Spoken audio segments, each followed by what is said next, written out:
Assalamualaikum warahmatullahi wabarakatuh. Alhamdulillah kedanyo bersama tim relawan BMU Banda Aceh Besar nyo dengan ada kunjung Mbak Rumo almarhum Bapak Hermansyah yang beralamat berdomisilin di Kampung Blangkrung. Kondisi beliau tinggal awaikan wate masa bambandu tsunami nyo tempat WC umum kita pegah. Cuma karena emang beliau Bapak almarhum Hermansyah karena memang hana tempat jadi laki numpang ini tempat tempatnya tinggal WC-nya berarti hana kali pernah digunakan tinggal gunakan ngoyan pegat sebagai rumah. Ketambung-tambung ke peh ju. Kamar tempat istirahat beliau almarhum.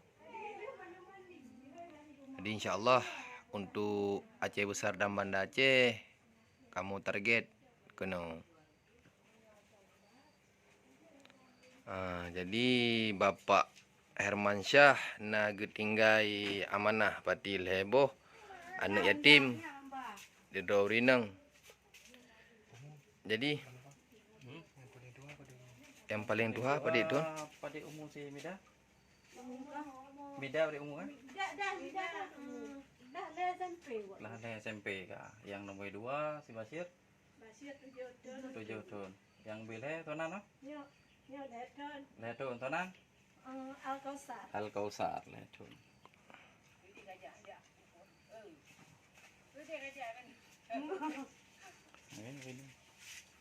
Berarti yang tua haunya? Yang tua 4 rumahan. Berarti yang tingkunya yang paling ubud. Yang paling ubud. Yang paling ubud. Kausar. Anda kerja mau buat kan? Al-Kausar. Ni orang mau buat dah. Kami ngambah nasi bahannya kami mantuan. Nyo nampak belakang yang daripada WC umum.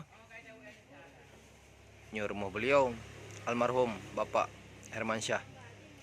Jadi alhamdulillah berarti naga tinggal anak binatang, 2 anak. Oh tagop. Oh dia tagop. Berarti mama ha? Mama.